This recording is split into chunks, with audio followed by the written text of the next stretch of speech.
The legend of Sleepy Hollow be Washington Irving found among the papers of the late Diedrich Knickerbocker.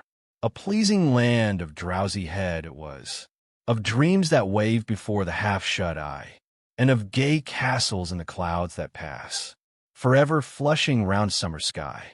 Castle of Indolence, in the bosom of one of those spacious coves which indent the eastern shore of the Hudson, at that broad expansion of the river denominated by the ancient Dutch navigators the Tappan Zee, and where they always prudently shortened sail and implored the protection of St. Nicholas when they crossed, there lies a small market town or rural port, which by some is called Greensburg, but which is more generally and properly known by the name of Tarrytown. This name was given, we are told, in former days, by the good housewives of the adjacent country, from the inveterate propensity of their husbands to linger about the village tavern on market days. Be that as it may, I do not vouch for the fact, but merely advert to it, for the sake of being precise and authentic. Not far from this village, perhaps about 2 miles, there is a little valley, or rather lap of land among high hills, which is one of the quietest places in the whole world. A small brook glides through it, with just murmur enough to lull one to repose, and the occasional whistle of a quail or tapping of a woodpecker is almost the only sound that ever breaks in upon the uniform tranquility. I recollect that, when a stripling, my first exploit in squirrel shooting was in a grove of tall walnut trees that shades one side of the valley. I had wandered into it at noontime, when all nature is peculiarly quiet, and was startled by the roar of my own gun, as it broke the Sabbath stillness around and was prolonged and reverberated by the angry echoes. If ever I should wish for a retreat whither I might steal from the world and its distractions, and dream quietly away the remnant of a troubled life, I know of none more promising than this little valley. From the listless repose of the place, and the peculiar character of its inhabitants, who are descendants from the original Dutch settlers, this sequestered glen has long been known by the name of Sleepy Hollow, and its rustic lads are called the Sleepy Hollow Boys throughout all the neighboring country. A drowsy, dreamy influence seems to hang over the land and to pervade the very atmosphere. Some say that the place was bewitched by a high German doctor during the early days of the settlement. Others that an old Indian chief, the prophet or wizard of his tribe, held his powwows there before the country was discovered by Master Hendrik Hudson. Certain it is, the place still continues under the sway of some witching power that holds a spell over the minds of the good people, causing them to walk in a continual reverie. They are given to all kinds of marvelous beliefs, are subject to trances and visions, and frequently see strange sights and hear music and voices in the air. The whole neighborhood abounds with local tales, haunted spots, and twilight superstitions. Stars shoot and meteors glare oftener across the valley than in any other part of the country, and the nightmare, with her whole ninefold, seems to make it the favorite scene of her gambols. The dominant spirit, however, that haunts this enchanted region, and seems to be commander-in-chief of all the powers of the air, is the apparition of a figure on horseback without a head. It is said by some to be the ghost of a Hessian trooper, whose head had been carried away by a cannonball in some nameless battle during the Revolutionary War, and who is ever and anon seen by the country folk hurrying along in the gloom of night, as if on the wings of the wind. His haunts are not confined to the valley, but extend at times to the adjacent roads, and especially to the vicinity of a church at no great distance. Indeed, certain of the most authentic historians of those parts, who have been careful in collecting and collating the floating facts concerning this specter, allege that the body of the trooper having been buried in the churchyard, the ghost rides forth to the scene of battle in nightly quest of his head, and that the rushing speed with which he sometimes passes along the hollow, like a midnight blast, is owing to his being belated, and in a hurry to get back to the churchyard before daybreak. Such is the general purport of this legendary superstition, which has furnished materials for many a wild story in that region of shadows, and the specter is known at all the country firesides by the name of the Headless Horseman of Sleepy Hollow. It is remarkable that the visionary propensity I have mentioned is not confined to the native inhabitants of the valley, but is unconsciously imbibed by everyone who resides there for a time. However wide awake they may have been before they entered that sleepy region, they are sure, in a little time, to inhale the witching influence of the air and begin to grow imaginative, to dream dreams and see apparitions. I mention this peaceful spot with all possible laud, for it is in such little retired Dutch valleys, found here and there embosomed in the great state of New York, that population, manners, and customs remain fixed, while the great torrent of migration and improvement, which is making such incessant changes in other parts of this restless country, sweeps by them unobserved. They are like those little nooks of still water, which border a rapid stream, where we may see the straw and bubble riding quietly at anchor or slowly revolving in their mimic harbor, undisturbed by the rush of the passing current. Though many years have elapsed since I trod the drowsy shades of Sleepy Hollow, yet I question whether I should not still find the same trees and the same families vegetating in its sheltered bosom. In this byplace of nature there abode, in a remote period of American history, that is to say, some 30 years since a worthy wight of the name of Ichabod Crane, who sojourned, or, as he expressed it, tarried, in Sleepy Hollow for the purpose of instructing the children of the vicinity. He was a native of Connecticut, a state which supplies the Union with pioneers for the mind as well as for the forest, and sends forth yearly its legions of frontier woodmen and country schoolmasters. The cognomen of Crane was not inapplicable to his person. He was tall, but exceedingly lank, with narrow shoulders, long arms and legs, hands that dangled a mile out of his sleeves, feet that might have served for shovels, and his whole frame most loosely hung together. His head was small and flat at top, with huge ears, large green glassy eyes, and a long snipe nose, so that it looked like a weathercock perched upon his spindle neck to tell which way the wind blew.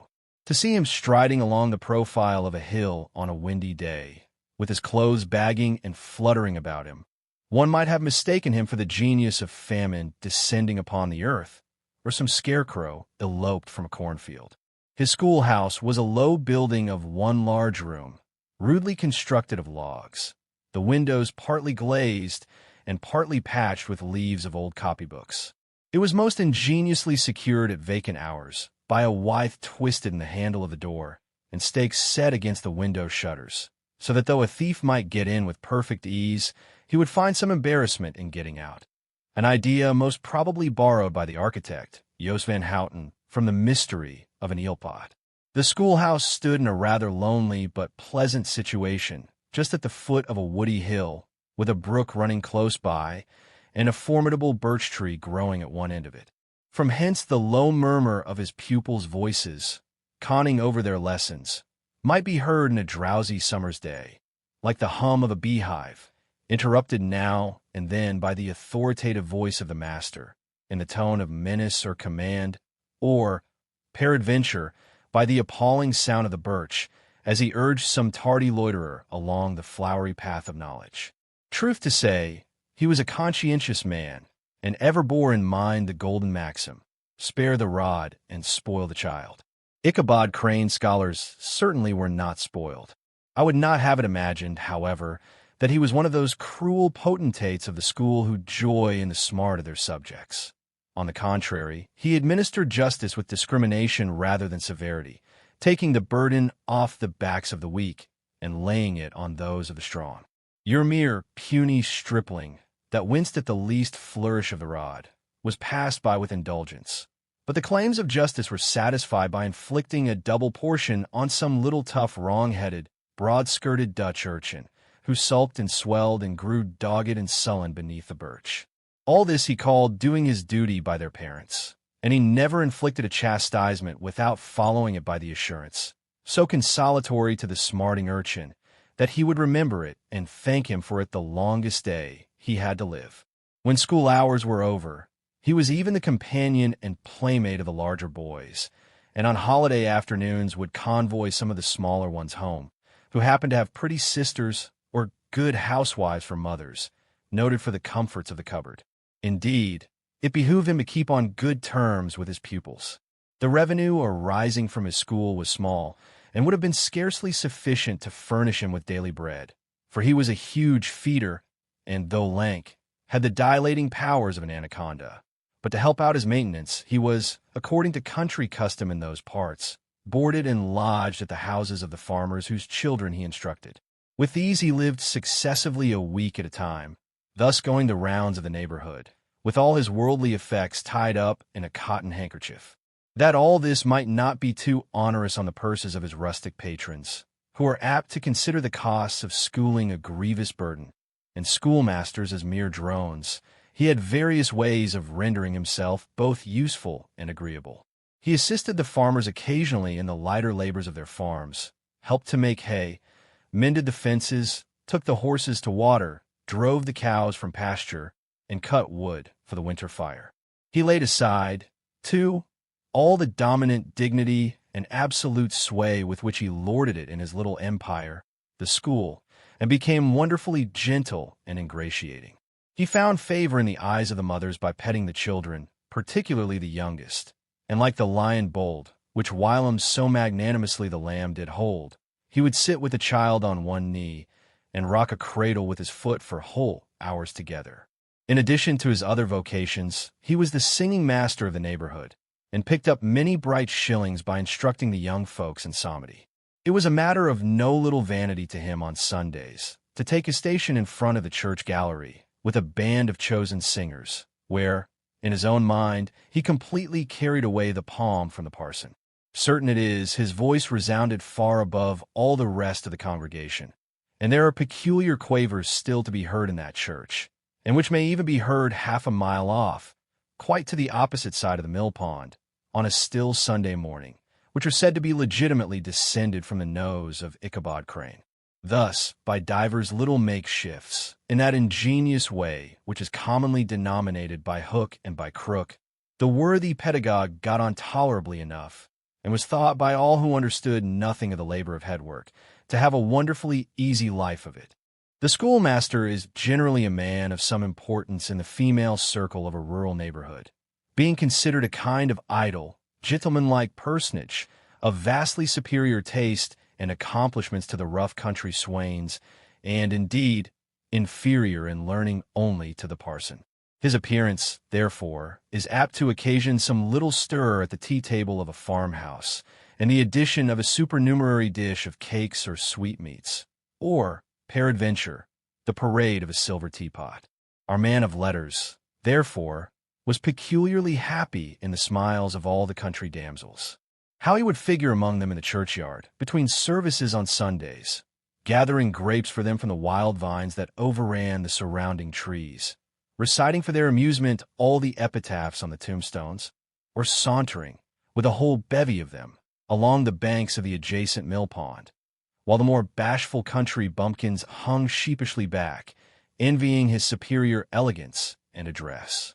From his half-itinerant life, also, he was a kind of traveling gazette, carrying the whole budget of local gossip from house to house, so that his appearance was always greeted with satisfaction.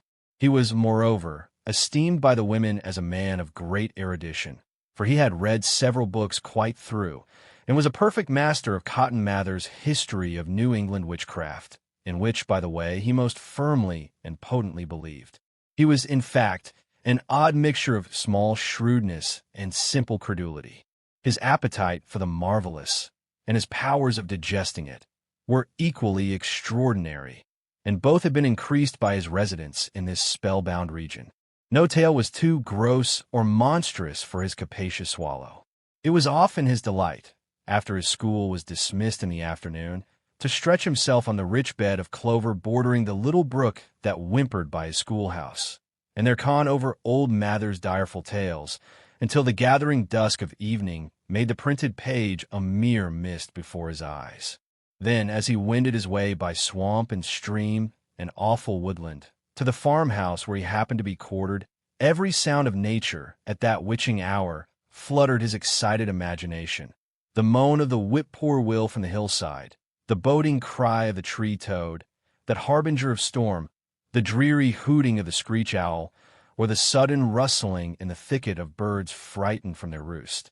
The fireflies, too, which sparkled most vividly in the darkest places, now and then startled him, as one of uncommon brightness would stream across his path, and if by chance a huge blockhead of a beetle came winging his blundering flight against him, the poor varlet was ready to give up the ghost, with the idea that he was struck with a witch's token. His only resource on such occasions, either to drown thought or drive away evil spirits, was to sing psalm tunes, and the good people of Sleepy Hollow, as they sat by their doors of an evening, were often filled with awe at hearing his nasal melody, in linked sweetness long drawn out, floating from the distant hill or along the dusky road. Another of his sources of fearful pleasure was to pass long winter evenings with the old Dutch wives, as they sat spinning by the fire, with a row of apples roasting and spluttering along the hearth, and listen to their marvelous tales of ghosts and goblins and haunted fields and haunted brooks and haunted bridges and haunted houses, and particularly of the Headless Horseman, or Galloping Hessian of the Hollow, as they sometimes called him. He would delight them equally by his anecdotes of witchcraft, and of the direful omens and portentous sights and sounds in the air, which prevailed in the earlier times of Connecticut, and would frighten them woefully with speculations upon comets and shooting stars, and with the alarming fact that the world did absolutely turn round, and that they were half the time topsy-turvy. But if there was a pleasure in all this, while snugly cuddling in the chimney corner of a chamber that was all of a ruddy glow from the crackling wood fire, and where, of course, no spectre dared to show its face, it was dearly purchased by the terrors of his subsequent walk homewards. What fearful shapes and shadows beset his path, amidst the dim and ghastly glare of a snowy night! With what wistful look did he eye every trembling ray of light streaming across the waste fields from some distant window! How often was he appalled by some shrub covered with snow, which, like a sheeted spectre, beset his very path! How often did he shrink with curdling awe at the sound of his own steps on the frosty crust beneath his feet, and dread to look over his shoulder, lest he should behold some uncouth being tramping close behind him! And how often was he thrown into complete dismay by some rushing blast, howling among the trees, in the idea that it was the Galloping Hessian on one of his nightly scourings! All these, however, were mere terrors of the night, phantoms of the mind that walk in darkness. And though he had seen many spectres in his time, and been more than once beset by Satan in divers shapes, in his lonely perambulations, yet daylight put an end to all these evils, and he would have passed a pleasant life of it, in despite of the devil and all his works, if his path had not been crossed by a being that causes more perplexity to mortal man than ghosts, goblins, and the whole race of witches put together, and that was a woman. Among the musical disciples who assembled, one evening in each week, to receive his instructions in psalmody, was Katrina Van Tassel, the daughter and only child of a substantial Dutch farmer. She was a blooming lass of fresh 18, plump as a partridge, ripe and melting and rosy-cheeked as one of her father's peaches, and universally famed, not merely for her beauty, but her vast expectations. She was withal a little of a coquette, as might be perceived even in her dress, which was a mixture of ancient and modern fashions, as most suited to set off her charms. She wore the ornaments of pure yellow gold, which her great-great-grandmother had brought over from Sardam, the tempting stomacher of the olden time, and withal a provokingly short petticoat, to display the prettiest foot and ankle in the country round. Ichabod Crane had a soft and foolish heart towards the sex, and it is not to be wondered at that so tempting a morsel soon found favor in his eyes, more especially after he had visited her in her paternal mansion. Old Baltus Van Tassel was a perfect picture of a thriving, contented, liberal-hearted farmer. He seldom, it is true, sent either his eyes or his thoughts beyond the boundaries of his own farm, but within those everything was snug, happy, and well-conditioned. He was satisfied with his wealth, but not proud of it, and piqued himself upon the hearty abundance, rather than the style in which he lived. His stronghold was situated on the banks of the Hudson, in one of those green, sheltered, fertile nooks in which the Dutch farmers are so fond of nestling. A great elm tree spread its broad branches over it, at the foot of which bubbled up a spring of the softest and sweetest water in a little well formed of a barrel, and then stole sparkling away through the grass to a neighboring brook that babbled along among alders and dwarf willows. Hard by the farmhouse was a vast barn that might have served for a church, every window and crevice of which seemed bursting forth with the treasures of the farm. The flail was busily resounding within it from morning to night. Swallows and martins skimmed, twittering about the eaves, and rows of pigeons, some with one eye turned up, as if watching the weather, some with their heads under their wings or buried in their bosoms, and others swelling, and cooing, and bowing about their dames, were enjoying the sunshine on the roof. Sleek, unwieldy porkers were grunting in the repose and abundance of their pens, from whence sallied forth, now and then, troops of sucking pigs, as if to snuff the air. A stately squadron of snowy geese were riding in an adjoining pond, convoying whole fleets of ducks. Regiments of turkeys were gobbling through the farmyard, and guinea fowls fretting about it, like ill-tempered housewives, with their peevish, discontented cry. Before the barn door strutted the gallant cock, that pattern of a husband, a warrior and a fine gentleman, clapping his burnished wings and crowing in the pride and gladness of his heart, sometimes tearing up the earth with his feet, and then generously calling his ever-hungry family of wives and children to enjoy the rich morsel which he had discovered. The pedagogue's mouth watered as he looked upon this sumptuous promise of luxurious winter fare. In his devouring mind's eye, he pictured to himself every roasting pig running about with a pudding in his belly and an apple in his mouth. The pigeons were snugly put to bed in a comfortable pie and tucked in with a coverlet of crust. The geese were swimming in their own gravy, and the ducks pairing cozily in dishes, like snug married couples, with a decent competency of onion sauce. In the porkers he saw carved out the future sleek side of bacon and juicy relishing ham. Not a turkey, but he beheld daintily trussed up, with its gizzard under its wing, and, peradventure, a necklace of savory sausages, and even bright Chanticleer himself lay sprawling on his back, in a side dish, with uplifted claws, as if craving that quarter which a chivalrous spirit disdained to ask while living. As the enraptured Ichabod fancied all this, and as he rolled his great green eyes over the fat meadowlands, the rich fields of wheat, of rye, of buckwheat, and Indian corn, and the orchards burdened with ruddy fruit, which surrounded the warm tenement of Van Tassel, his heart yearned after the damsel who was to inherit these domains, and his imagination expanded with the idea how they might be readily turned into cash, and the money invested in immense tracts of wild land and shingle palaces in the wilderness.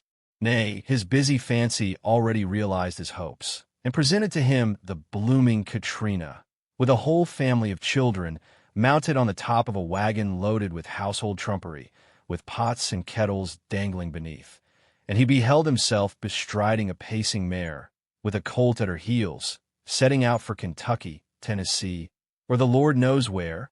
When he entered the house, the conquest of his heart was complete. It was one of those spacious farmhouses, with high-ridged but lowly sloping roofs, built in the style handed down from the first Dutch settlers. The low projecting eaves forming a piazza along the front, capable of being closed up in bad weather. Under this were hung flails, harness, various utensils of husbandry, and nets for fishing in the neighboring river. Benches were built along the sides for summer use, and a great spinning wheel at one end, and a churn at the other, showed the various uses to which this important porch might be devoted. From this piazza, the wondering Ichabod entered the hall, which formed the center of the mansion and the place of usual residence. Here rows of resplendent pewter, ranged on a long dresser, dazzled his eyes. In one corner stood a huge bag of wool, ready to be spun. In another, a quantity of linsey-woolsey just from the loom. Ears of Indian corn and strings of dried apples and peaches hung in gay festoons along the walls, mingled with the gaud of red peppers. And a door left ajar gave him a peep into the best parlor, where the claw-footed chairs and dark mahogany tables shone like mirrors. Andirons, with their accompanying shovel and tongs, glistened from their covert of asparagus tops, mock. Oranges and conch shells decorated the mantelpiece. Strings of various colored birds' eggs were suspended above it. A great ostrich egg was hung from the center of the room, and a corner cupboard, knowingly left open, displayed immense treasures of old silver and well-mended china. From a moment Ichabod laid his eyes upon these regions of delight, the peace of his mind was at an end, and his only study was how to gain the affections of the peerless daughter of Van Tassel. In this enterprise, however, he had more real difficulties than generally fell to the lot of knight-errant of yore, who seldom had anything but giants, enchanters, fiery dragons, and such like easily conquered adversaries to contend with, and had to make his way merely through gates of iron and brass and walls of adamant to the castle keep, where the lady of his heart was confined, all which he achieved as easily as a man would carve his way to the center of a Christmas pie. And then the lady gave him her hand as a matter of course. Ichabod, on the contrary, had to win his way to the heart of a country coquette, beset with a labyrinth of whims and caprices, which were forever presenting new difficulties and impediments, and he had to encounter a host of fearful adversaries of real flesh and blood, the numerous rustic admirers, who beset every portal to her heart, keeping a watchful and angry eye upon each other, but ready to fly out in the common cause against any new competitor. Among these, the most formidable was a burly, roaring, roistering blade of the name of Abraham, or according to the Dutch abbreviation, Brom Bones, the hero of the country round, which rang with his feats of strength and hardihood. He was broad-shouldered and double-jointed, with short curly black hair, and a bluff but not unpleasant countenance, having a mingled air of fun and arrogance. From his Herculean frame and great powers of limb, he had received the nickname of Brom Bones, by which he was universally known. He was famed for great knowledge and skill in horsemanship, being as dexterous on horseback as a Tartar. He was foremost at all races and cockfights, and, with the ascendancy which bodily strength always acquires in rustic life, was the umpire in all disputes, setting his hat on one side, and giving his decisions with an air and tone that admitted of no gainsay or appeal. He was always ready for either a fight or a frolic, but had more mischief than ill will in his composition, and with all his overbearing roughness, there was a strong dash of waggish good humor at bottom. He had 3 or 4 boon companions, who regarded him as their model, at the head of whom he scoured the country, attending every scene of feud or merriment for miles round. In cold weather he was distinguished by a fur cap, surmounted with a flaunting fox's tail, and when the folks at a country gathering descried this well-known crest at a distance, whisking about among a squad of hard riders, they always stood by for a squall. Sometimes his crew would be heard dashing along past the farmhouses at midnight, with whoop and halloo, like a troop of Don Cossacks, and the old dames, startled out of their sleep, would listen for a moment till the hurry-scurry had clattered by, and then exclaim, "Aye, there goes Brom Bones and his gang." The neighbors looked upon him with a mixture of awe, admiration, and goodwill, and when any madcap prank or rustic brawl occurred in the vicinity, always shook their heads, and warranted Brom Bones was at the bottom of it. This randipole hero had for some time singled out the blooming Katrina for the object of his uncouth gallantries, and though his amorous toyings were something like the gentle caresses and endearments of a bear, it was whispered that she did not altogether discourage his hopes. Certain it is, his advances were signals for rival candidates to retire, who felt no inclination to cross a lion in his amours, insomuch that when his horse was seen tied to Van Tassel's paling on a Sunday night, a sure sign that his master was courting, or, as it is termed, sparking, within, all other suitors passed by in despair, and carried the war into other quarters. Such was the formidable rival with whom Ichabod Crane had to contend, and, considering all things, a stouter man than he would have shrunk from the competition, and a wiser man would have despaired. He had, however, a happy mixture of pliability and perseverance in his nature. He was in form and spirit like a supple jack, yielding but tough. Though he bent, he never broke, and though he bowed beneath the slightest pressure, yet, the moment it was away, jerk, He was as erect and carried his head as high as ever. To have taken the field openly against his rival would have been madness, for he was not a man to be thwarted in his amours, any more than that stormy lover, Achilles. Ichabod, therefore, made his advances in a quiet and gently insinuating manner. Under cover of his character of singing master, he made frequent visits at the farmhouse. Not that he had anything to apprehend from the meddlesome interference of parents, which is so often a stumbling block in the path of lovers. Brom Van Tassel was an easy, indulgent soul. He loved his daughter better even than his pipe, and, like a reasonable man and an excellent father, let her have her way in everything. His notable little wife, too, had enough to do to attend to her housekeeping and manage her poultry. For, as she sagely observed, ducks and geese are foolish things and must be looked after, but girls can take care of themselves. Thus, while the busy dame bustled about the house, or plied her spinning wheel at one end of the piazza, honest Balt would sit smoking his evening pipe at the other, watching the achievements of a little wooden warrior, who, armed with his sword in each hand, was most valiantly fighting the wind on the pinnacle of the barn. In the meantime, Ichabod would carry on his suit with the daughter by the side of the spring under the great elm, or sauntering along in the twilight, that hour so favorable to the lover's eloquence. I profess not to know how women's hearts are wooed and won. To me, they have always been matters of riddle and admiration. Some seem to have but one vulnerable point or door of access, while others have 1,000 avenues and may be captured in 1,000 different ways. It is a great triumph of skill to gain the former, but a still greater proof of generalship to maintain possession of the latter, for man must battle for his fortress at every door and window. He who wins 1,000 common hearts is therefore entitled to some renown, but he who keeps undisputed sway over the heart of the coquette is indeed a hero. Certain it is, this was not the case with the redoubtable Brom Bones, and from the moment Ichabod Crane made his advances, the interests of the former evidently declined.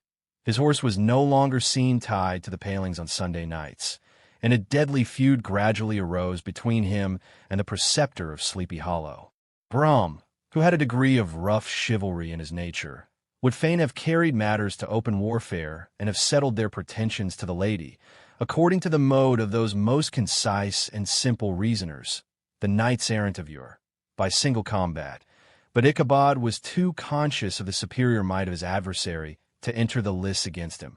He had overheard a boast of Bones that he would double the schoolmaster up and lay him on a shelf of his own schoolhouse, and he was too wary to give him an opportunity. There was something extremely provoking in this obstinately pacific system. It left Brom no alternative but to draw upon the funds of rustic waggery in his disposition and to play off boorish practical jokes upon his rival. Ichabod became the object of whimsical persecution to Bones and his gang of rough riders. They harried his hitherto peaceful domains, smoked out his singing school by stopping up the chimney, broke into the schoolhouse at night, in spite of its formidable fastenings of withe and window stakes, and turned everything topsy-turvy, so that the poor schoolmaster began to think all the witches in the country held their meetings there. But what was still more annoying, Brom took all opportunities of turning him into ridicule in presence of his mistress, and had a scoundrel dog whom he taught to whine in the most ludicrous manner, and introduced as a rival of Ichabod's, to instruct her in psalmody. In this way matters went on for some time, without producing any material effect on the relative situations of the contending powers. On a fine autumnal afternoon, Ichabod, in pensive mood, sat enthroned on the lofty stool from whence he usually watched all the concerns of his little literary realm.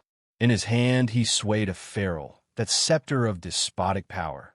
The birch of justice reposed on 3 nails behind the throne, a constant terror to evil-doers, while on the desk before him might be seen sundry contraband articles and prohibited weapons, detected upon the persons of idle urchins, such as half-munched apples, pop-guns, whirligigs, fly-cages, and whole legions of rampant little paper gamecocks.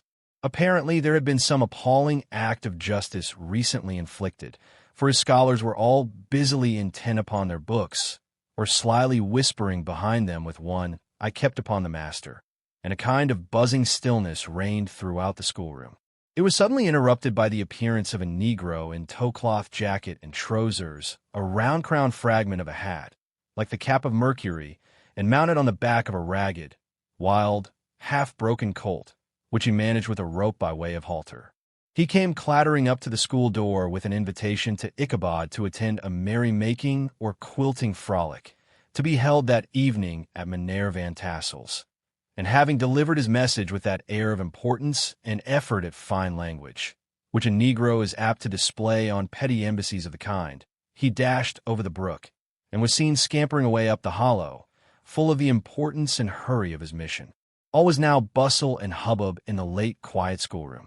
The scholars were hurried through their lessons without stopping at trifles. Those who were nimble skipped over half with impunity, and those who were tardy had a smart application now and then in the rear to quicken their speed or help them over a tall word. Books were flung aside without being put away on the shelves, inkstands were overturned, benches thrown down, and the whole school was turned loose an hour before the usual time, bursting forth like a legion of young imps, yelping and racketing about the green and joy at their early emancipation. The gallant Ichabod now spent at least an extra half-hour at his toilet, brushing and furbishing up his best, and indeed only suit of rusty black, and arranging his locks by a bit of broken looking-glass that hung up in the schoolhouse, that he might make his appearance before his mistress in the true style of a cavalier. He borrowed a horse from the farmer with whom he was domiciliated, a choleric old Dutchman of the name of Hans van Ripper, and, thus gallantly mounted, issued forth like a knight-errant in quest of adventures. But it is meet I should, in the true spirit of romantic story, give some account of the looks and equipments of my hero and his steed. The animal he bestrode was a broken-down plough horse that had outlived almost everything but its viciousness. He was gaunt and shagged, with a ewe neck and a head like a hammer. His rusty mane and tail were tangled and knotted with burrs. One eye had lost its pupil and was glaring and spectral, but the other had the gleam of a genuine devil in it. Still, he must have had fire and metal in his day, if we may judge from the name he bore of gunpowder. He had, in fact, been a favorite steed of his master's, the choleric Van Ripper, who was a furious rider, and had infused, very probably, some of his own spirit into the animal. For, old and broken down as he looked, there was more of the lurking devil in him than in any young filly in the country. Ichabod was a suitable figure for such a steed. He rode with short stirrups, which brought his knees nearly up to the pommel of the saddle. His sharp elbows stuck out like grasshoppers. He carried his whip perpendicularly in his hand, like a scepter, and, as his horse jogged on, the motion of his arms was not unlike the flapping of a pair of wings. A small wool hat rested on the top of his nose, for so his scanty strip of forehead might be called, and the skirts of his black coat fluttered out almost to the horse's tail.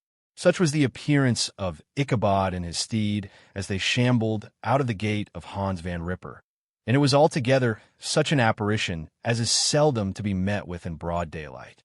It was, as I have said, a fine autumnal day. The sky was clear and serene, and nature wore that rich and golden livery which we always associate with the idea of abundance. The forests had put on their sober brown and yellow, while some trees of the tenderer kind had been nipped by the frosts into brilliant dyes of orange, purple, and scarlet. Streaming files of wild ducks began to make their appearance high in the air. The bark of the squirrel might be heard from the groves of beech and hickory nuts, and the pensive whistle of the quail at intervals from the neighboring stubble field. The small birds were taking their farewell banquets. In the fullness of their revelry, they fluttered, chirping and frolicking from bush to bush and tree to tree, capricious from the very profusion and variety around them. There was the honest cock-robin, the favorite game of stripling sportsmen, with its loud, querulous note, and the twittering blackbirds flying in sable clouds, and the golden-winged woodpecker with his crimson crest, his broad black gorget, and splendid plumage, and the cedar-bird, with its red-tipped wings and yellow-tipped tail, and its little Montero cap of feathers, and the blue jay, that noisy coxcomb, in his gay light blue coat and white underclothes, screaming and chattering, nodding and bobbing and bowing, and pretending to be on good terms with every songster of the grove.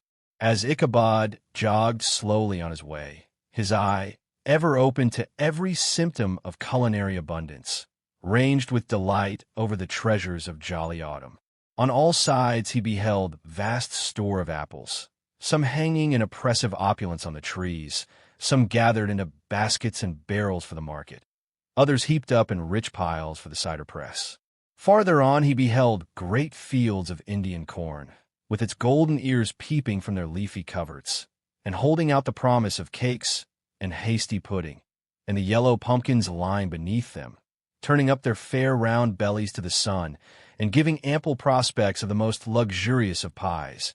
And anon he passed the fragrant buckwheat fields breathing the odor of the beehive, and as he beheld them, soft anticipation stole over his mind of dainty slapjacks, well buttered, and garnished with honey or treacle by the delicate little dimpled hand of Katrina Van Tassel. Thus feeding his mind with many sweet thoughts and sugared suppositions, he journeyed along the sides of a range of hills which look out upon some of the goodliest scenes of the mighty Hudson. The sun gradually wheeled his broad disk down in the west. The wide bosom of the Tappan Zee lay motionless and glassy, excepting that here and there a gentle undulation waved and prolonged the blue shadow of the distant mountain. A few amber clouds floated in the sky, without a breath of air to move them. The horizon was of a fine golden tint, changing gradually into a pure apple green, and from that into the deep blue of the mid-heaven. A slanting ray lingered on the woody crests of the precipices that overhung some parts of the river, giving greater depth to the dark gray and purple of their rocky sides. A sloop was loitering in the distance, dropping slowly down with the tide, her sail hanging uselessly against the mast, and as the reflection of the sky gleamed along the still water, it seemed as if the vessel was suspended in the air. It was toward evening that Ichabod arrived at the castle of the Heer Van Tassel, which he found thronged with the pride and flower of the adjacent country. Old farmers, a spare leathern-faced race, in homespun coats and breeches, blue stockings, huge shoes, and magnificent pewter buckles. Their brisk, withered little dames, in close-crimped caps, long-waisted short gowns, homespun petticoats with scissors and pincushions, and gay calico pockets hanging on the outside. Buxom lasses, almost as antiquated as their mothers, excepting where a straw hat, a fine ribbon, or perhaps a white frock, gave symptoms of city innovation. The sons in short, square-skirted coats, with rows of stupendous brass buttons, and their hair generally queued in the fashion of the times, especially if they could procure an eel skin for the purpose, it being esteemed throughout the country as a potent nourisher and strengthener of the hair. Brom Bones, however, was the hero of the scene, having come to the gathering on his favorite steed Daredevil, a creature, like himself, full of mettle and mischief, and which no one but himself could manage. He was, in fact, noted for preferring vicious animals, given to all kinds of tricks which kept the rider in constant risk of his neck, for he held a tractable, well-broken horse as unworthy of a lad of spirit. Fain would I pause to dwell upon the world of charms that burst upon the enraptured gaze of my hero as he entered the state parlor of Van Tassel's mansion. Not those of the bevy of buxom lasses, with their luxurious display of red and white, but the ample charms of a genuine Dutch country tea-table in the sumptuous time of autumn. Such heaped-up platters of cakes of various and almost indescribable kinds, known only to experienced Dutch housewives. There was the dowdy donut, the tender olie koek, and the crisp and crumbling cruller, sweet cakes and shortcakes, ginger cakes and honey cakes, and the whole family of cakes. And then there were apple pies and peach pies and pumpkin pies, besides slices of ham and smoked beef, and moreover delectable dishes of preserved plums and peaches and pears and quinces, not to mention broiled shad and roasted chickens, together with bowls of milk and cream, all mingled higgledy-piggledy, pretty much as I have enumerated them, with the motherly teapot sending up its clouds of vapor from the midst. Heaven bless the mark! I want breath and time to discuss this banquet as it deserves, and am too eager to get on with my story. Happily, Ichabod Crane was not in so great a hurry as his historian, but did ample justice to every dainty. He was a kind and thankful creature, whose heart dilated in proportion as his skin was filled with good cheer, and whose spirits rose with eating, as some men's do with drink. He could not help, too, rolling his large eyes round him as he ate, and chuckling with the possibility that he might one day be lord of all this scene of almost unimaginable luxury and splendor. Then he thought how soon he'd turn his back upon the old schoolhouse, snap his fingers in the face of Hans Van Ripper and every other niggardly patron, and kick any itinerant pedagogue out of doors that should dare to call him comrade. Old Baltus Van Tassel moved about among his guests with a face dilated with content and good humor, round and jolly as the harvest moon. His hospitable attentions were brief, but expressive, being confined to a shake of the hand, a slap on the shoulder, a loud laugh, and a pressing invitation to fall to and help themselves. And now the sound of the music from the common room, or hall, summoned to the dance. The musician was an old, gray-headed Negro who had been the itinerant orchestra of the neighborhood for more than half a century. His instrument was as old and battered as himself. The greater part of the time he scraped on 2 or 3 strings, accompanying every movement of the bow with a motion of the head, bowing almost to the ground, and stamping with his foot whenever a fresh couple were start. Ichabod prided himself upon his dancing as much as upon his vocal powers. Not a limb, not a fiber about him was idle, and to have seen his loosely hung frame in full motion and clattering about the room, you would have thought St. Vitus himself, that blessed patron of the dance, was figuring before you in person. He was the admiration of all the Negroes, who, having gathered of all ages and sizes from the farm and the neighborhood, stood forming a pyramid of shining black faces at every door and window, gazing with delight at the scene, rolling their white eyeballs, and showing grinning rows of ivory from ear to ear. How could the flogger of urchins be otherwise than animated and joyous? The lady of his heart was his partner in the dance, and smiling graciously in reply to all his amorous oglings, while Brom Bones, sorely smitten with love and jealousy, sat brooding by himself in one corner. When the dance was at an end, Ichabod was attracted to a knot of the Sager folks, who, with old Van Tassel, sat smoking at one end of the piazza, gossiping over former times and drawing out long stories about the war. This neighborhood, at the time of which I am speaking, was one of those highly favored places which abound with chronicle and great men. The British and American line had run near it during the war. It had, therefore, been the scene of marauding and infested with refugees, cowboys, and all kinds of border chivalry.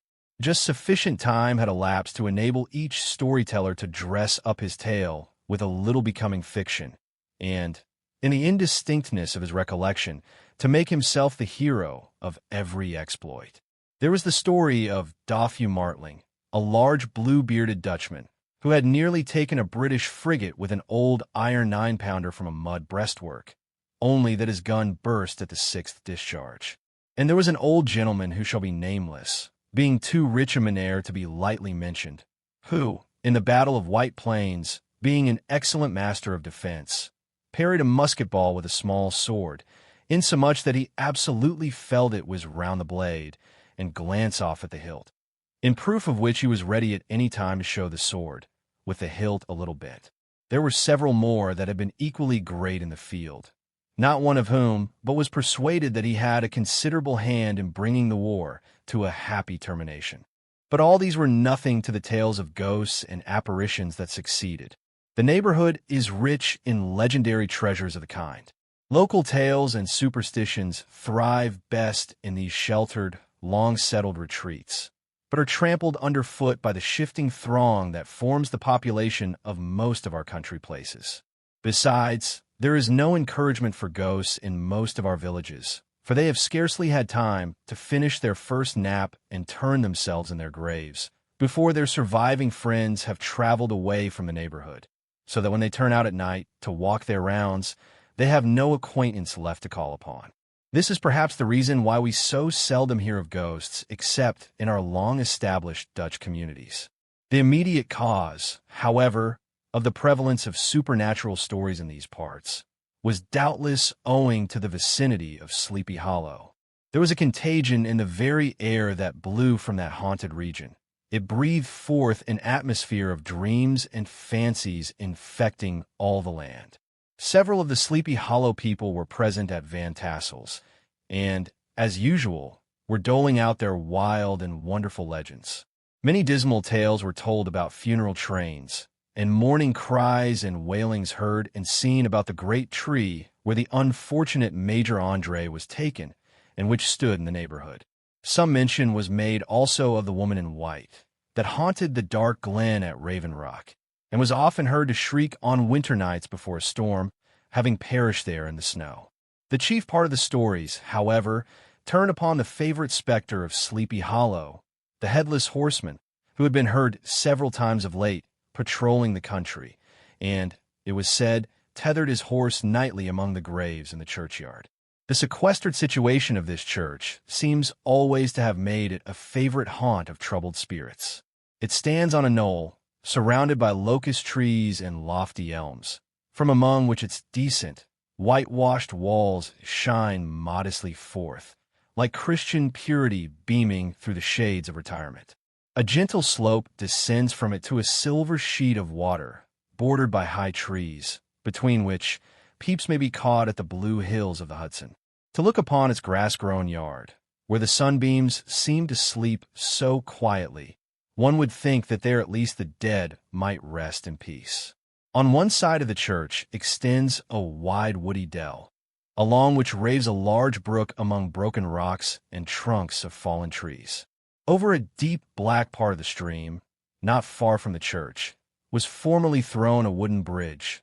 The road that led to it and the bridge itself were thickly shaded by overhanging trees, which cast a gloom about it, even in the daytime, but occasioned a fearful darkness at night.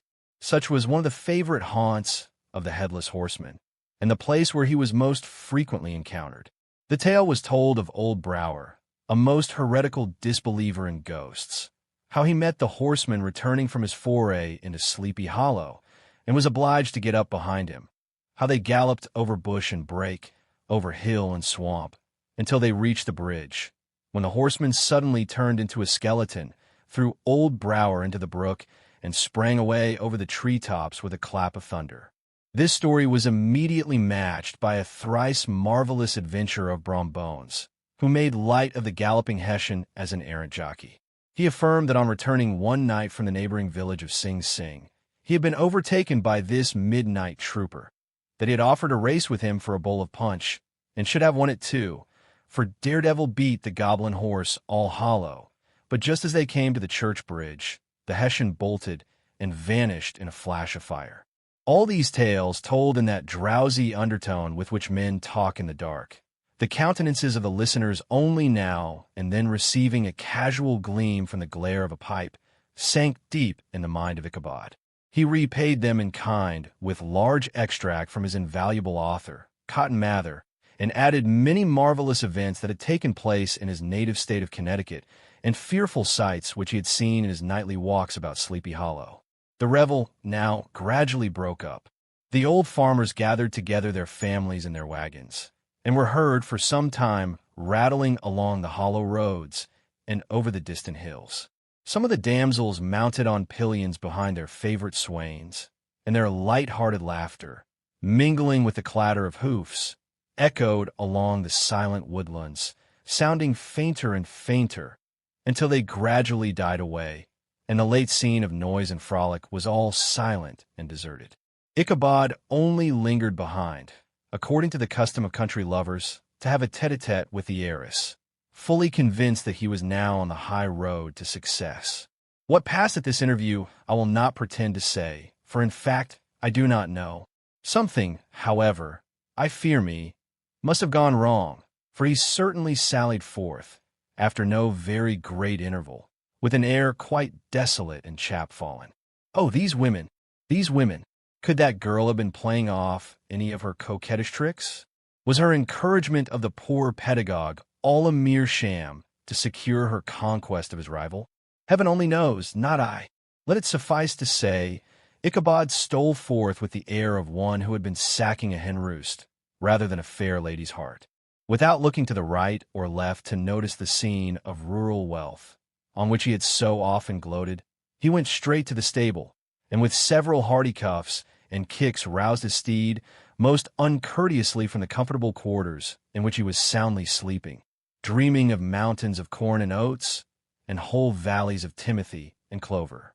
It was the very witching time of night that Ichabod, heavy-hearted and crestfallen, pursued his travels homewards along the sides of the lofty hills which rise above Tarry town, and which he had traversed so cheerily in the afternoon. The hour was as dismal as himself.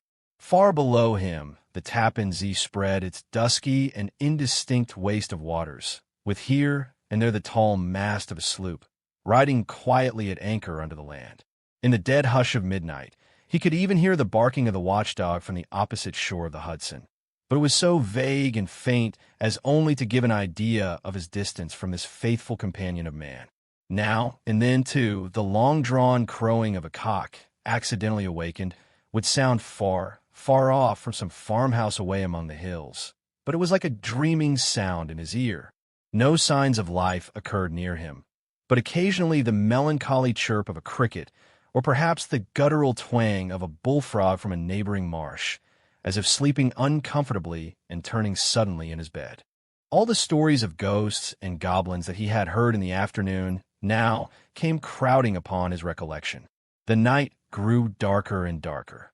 The stars seemed to sink deeper in the sky, and driving clouds occasionally hid them from his sight. He had never felt so lonely and dismal.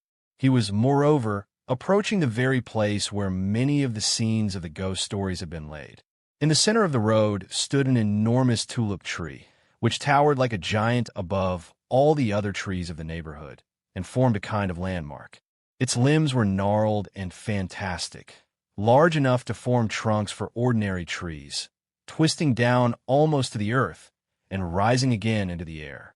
It was connected with the tragical story of the unfortunate Andre, who had been taken prisoner hard by, and was universally known by the name of Major Andre's tree. The common people regarded it with a mixture of respect and superstition, partly out of sympathy for the fate of its ill-starred namesake, and partly from the tales of strange sights and doleful lamentations told concerning it. As Ichabod approached this fearful tree, he began to whistle. He thought his whistle was answered. It was but a blast sweeping sharply through the dry branches. As he approached a little nearer, he thought he saw something white, hanging in the midst of the tree. He paused and ceased whistling, but, on looking more narrowly, perceived that it was a place where the tree had been scathed by lightning, and the white wood laid bare. Suddenly he heard a groan, his teeth chattered, and his knees smote against the saddle. It was but the rubbing of one huge bough upon another, as they were swayed about by the breeze. He passed the tree in safety, but new perils lay before him. About 200 yards from the tree, a small brook crossed the road and ran into a marshy and thickly wooded glen known by the name of Wiley Swamp. A few rough logs, laid side by side, served for a bridge over this stream. On that side of the road where the brook entered the wood, a group of oaks and chestnuts, matted thick with wild grapevines, threw a cavernous gloom over it. To pass this bridge was the severest trial. It was at this identical spot that the unfortunate Andre was captured, and under the covert of those chestnuts and vines were the sturdy yeomen concealed who surprised him. This has ever since been considered a haunted stream, and fearful are the feelings of the schoolboy who has to pass it alone after dark. As he approached the stream, his heart began to thump. He summoned up, however, all his resolution, gave his horse half a score of kicks in the ribs, and attempted to dash briskly across the bridge. But instead of starting forward, the perverse old animal made a lateral movement and ran broadside against the fence. Ichabod, whose fears increased with the delay, jerked the reins on the other side and kicked lustily with the contrary foot. It was all in vain. His steed started, it is true, but it was only to plunge to the opposite side of the road into a thicket of brambles and alder bushes. The schoolmaster now bestowed both whip and heel upon the starveling ribs of old Gunpowder, who dashed forward, snuffling and snorting, but came to a stand just by the bridge, with a suddenness that had nearly sent his rider sprawling over his head. Just at this moment, a plashy tramp by the side of the bridge caught the sensitive ear of Ichabod. In the dark shadow of the grove, on the margin of the brook, he beheld something huge, misshapen and towering. It stirred not, but seemed gathered up in the gloom, like some gigantic monster ready to spring upon the traveler. The hair of the affrighted pedagogue rose upon his head with terror. What was to be done? To turn and fly was now too late. And besides, what chance was there of escaping ghost or goblin, if such it was, which could ride upon the wings of the wind? Summoning up, therefore, a show of courage, he demanded in stammering accents, "Who are you?" He received no reply. He repeated his demand in a still more agitated voice. Still there was no answer. Once more he cudgeled the sides of the inflexible gunpowder, and, shutting his eyes, broke forth with involuntary fervor into a psalm tune. Just then the shadowy object of alarm put itself in motion, and with a scramble and a bound stood at once in the middle of the road. Though the night was dark and dismal, yet the form of the unknown might now, in some degree, be ascertained. He appeared to be a horseman of large dimensions, and mounted on a black horse of powerful frame. He made no offer of molestation or sociability, but kept aloof on one side of the road, jogging along on the blind side of old Gunpowder, who had now got over his fright and waywardness. Ichabod, who had no relish for this strange midnight companion, and bethought himself of the adventure of Brom Bones with the galloping Hessian, now quickened his steed in hopes of leaving him behind. The stranger, however, quickened his horse to an equal pace. Ichabod pulled up and fell into a walk, thinking to lag behind. The other did the same. His heart began to sink within him. He endeavored to resume his psalm tune, but his parched tongue clove to the roof of his mouth, and he could not utter a stave. There was something in the moody and dogged silence of this pertinacious companion that was mysterious and appalling. It was soon fearfully accounted for. On mounting a rising ground, which brought the figure of his fellow traveler in relief against the sky, gigantic in height and muffled in a cloak, Ichabod was horror-struck on perceiving that he was headless, but his horror was still more increased on observing that the head, which should have rested on his shoulders, was carried before him on the pommel of his saddle. His terror rose to desperation. He rained a shower of kicks and blows upon Gunpowder, hoping by a sudden movement to give his companion the slip. But the spectre started full jump with him. Away then they dashed through thick and thin, stones flying and sparks flashing at every bound. Ichabod's flimsy garments fluttered in the air as he stretched his long, lank body away over his horse's head in the eagerness of his flight. They had now reached the road which turns off to Sleepy Hollow, but Gunpowder, who seemed possessed with a demon, instead of keeping up it, made an opposite turn and plunged headlong downhill to the left. This road leads through a sandy hollow shaded by trees for about a quarter of a mile, where it crosses the bridge famous in Goblin story, and just beyond swells the green knoll on which stands the whitewashed church. As yet the panic of the steed had given his unskillful rider an apparent advantage in the chase, but just as he got halfway through the hollow, the girths of the saddle gave way, and he felt it slipping from under him. He seized it by the pommel and endeavored to hold it firm, but in vain, and had just time to save himself by clasping old Gunpowder round the neck, when the saddle fell to the earth, and he heard it trampled underfoot by his pursuer. For a moment the terror of Hans Van Ripper's wrath passed across his mind, for it was his Sunday saddle. But this was no time for petty fears. The goblin was hard on his haunches, and unskillful rider that he was, he had much ado to maintain his seat, sometimes slipping on one side, sometimes on another, and sometimes jolted on the high ridge of his horse's backbone, with a violence that he verily feared would cleave him asunder. An opening in the trees now cheered him with the hopes that the church bridge was at hand. The wavering reflection of a silver star in the bosom of the brook told him that he was not mistaken. He saw the walls of the church dimly glaring under the trees beyond. He recollected the place where Brom Bones's ghostly competitor had disappeared.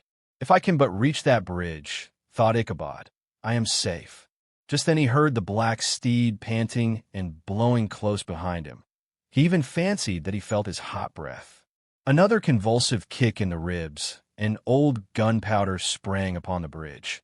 He thundered over the resounding planks. He gained the opposite side. And now Ichabod cast a look behind to see if his pursuer should vanish, according to rule, in a flash of fire and brimstone. Just then he saw the goblin rising in his stirrups, and in the very act of hurling his head at him. Ichabod endeavored to dodge the horrible missile, but too late. It encountered his cranium with a tremendous crash. He was tumbled headlong into the dust, and Gunpowder, the black steed, and the goblin rider passed by like a whirlwind. The next morning the old horse was found without his saddle, and with the bridle under his feet, soberly cropping the grass at his master's gate. Ichabod did not make his appearance at breakfast. Dinner hour came, but no Ichabod. The boys assembled at the schoolhouse and strolled idly about the banks of the brook, but no schoolmaster. Hans Van Ripper now began to feel some uneasiness about the fate of poor Ichabod and his saddle. An inquiry was set on foot, and after diligent investigation, they came upon his traces. In one part of the road leading to the church was found the saddle trampled in the dirt. The tracks of horses' hoofs deeply dented in the road, and evidently at furious speed, were traced to the bridge, beyond which, on the bank of a broad part of the brook, where the water ran deep and black, was found the hat of the unfortunate Ichabod, and close beside it a shattered pumpkin. The brook was searched, but the body of the schoolmaster was not to be discovered. Hans Van Ripper, as executor of his estate, examined the bundle which contained all his worldly effects. They consisted of 2 shirts and a half, 2 stocks for the neck, a pair or 2 of worsted stockings, an old pair of corduroy small clothes, a rusty razor, a book of psalm tunes full of dog's ears, and a broken pitch pipe. As to the books and furniture of the schoolhouse, they belonged to the community, excepting Cotton Mather's History of Witchcraft, a New England Almanac, and a book of dreams and fortune-telling, in which last was a sheet of foolscap much scribbled and blotted in several fruitless attempts to make a copy of verses in honor of the heiress of Van Tassel. These magic books and the poetic scrawl were forthwith consigned to the flames by Hans Van Ripper, who, from that time forward, determined to send his children no more to school, observing that he never knew any good come of this same reading and writing. Whatever money the schoolmaster possessed, and he had received his quarter's pay but a day or 2 before, he must have had about his person at the time of his disappearance. The mysterious event caused much speculation at the church on the following Sunday. Knots of gazers and gossips were collected in the churchyard, at the bridge, and at the spot where the hat and pumpkin had been found. The stories of Brower, of Bones, and a whole budget of others were called to mind, and when they had diligently considered them all, and compared them with the symptoms of the present case, they shook their heads, and came to the conclusion that Ichabod had been carried off by the galloping Hessian. As he was a bachelor, and in nobody's debt, nobody troubled his head any more about him. The school was removed to a different quarter of the hollow, and another pedagogue reigned in his stead. It is true, an old farmer, who had been down to New York on a visit several years after, and from whom this account of the ghostly adventure was received, brought home the intelligence that Ichabod Crane was still alive, that he had left the neighborhood partly through fear of the goblin and Hans Van Ripper, and partly in mortification at having been suddenly dismissed by the heiress, that he had changed his quarters to a distant part of the country, had kept school and studied law at the same time, had been admitted to the bar, turned politician, electioneered, written for the newspapers, and finally had been made a justice of the 10-pound court. Brom Bones, too, who, shortly after his rival's disappearance, conducted the blooming Katrina in triumph to the altar, was observed to look exceedingly knowing whenever the story of Ichabod was related, and always burst into a hearty laugh at the mention of the pumpkin, which led some to suspect that he knew more about the matter than he chose to tell. The old country wives, however, who were the best judges of these matters, maintain to this day that Ichabod was spirited away by supernatural means, and it is a favorite story often told about the neighborhood round the winter evening fire. The bridge became more than ever an object of superstitious awe, and that may be the reason why the road has been altered of late years, so as to approach the church by the border of the mill pond. The schoolhouse, being deserted, soon fell to decay, and was reported to be haunted by the ghost of the unfortunate pedagogue and the plowboy. Loitering homeward of a still summer evening, has often fancied his voice at a distance, chanting a melancholy psalm tune among the tranquil solitudes of Sleepy Hollow. Postscript, found in the handwriting of Mr. Knickerbocker. The preceding tale is given almost in the precise words in which I heard it related at a corporation meeting at the ancient city of Manhattan, at which were present many of its sagest and most illustrious burghers. The narrator was a pleasant, shabby, gentlemanly old fellow in pepper-and-salt clothes, with a sadly humorous face, and one whom I strongly suspected of being poor. He made such efforts to be entertaining. When his story was concluded, there was much laughter and approbation, particularly from 2 or 3 deputy aldermen, who had been asleep the greater part of the time. There was, however, one tall, dry-looking old gentleman, with beetling eyebrows, who maintained a grave and rather severe face throughout, now and then folding his arms, inclining his head, and looking down upon the floor, as if turning a doubt over in his mind. He was one of your wary men, who never laugh but upon good grounds, when they have reason and law on their side.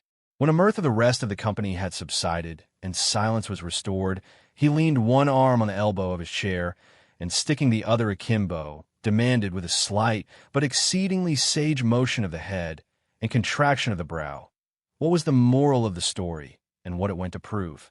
The storyteller, who was just putting a glass of wine to his lips as a refreshment after his toils, paused for a moment, looked at his inquirer with an air of infinite deference, and, lowering the glass slowly to the table, observed that the story was intended most logically to prove that there is no situation in life but has its advantages and pleasures, provided we will but take a joke as we find it. That, therefore, he that runs races with goblin troopers is likely to have rough riding of it. Ergo, for a country schoolmaster to be refused the hand of a Dutch heiress is a certain step to high preferment in the state.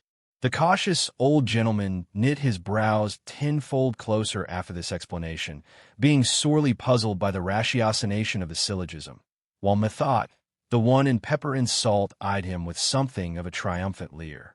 At length he observed that all this was very well, but still he thought the story a little on the extravagant. There were 1 or 2 points on which he had his doubts. "Faith, sir," replied the storyteller, "as to that matter, I don't believe one half of it myself." D.K. The end.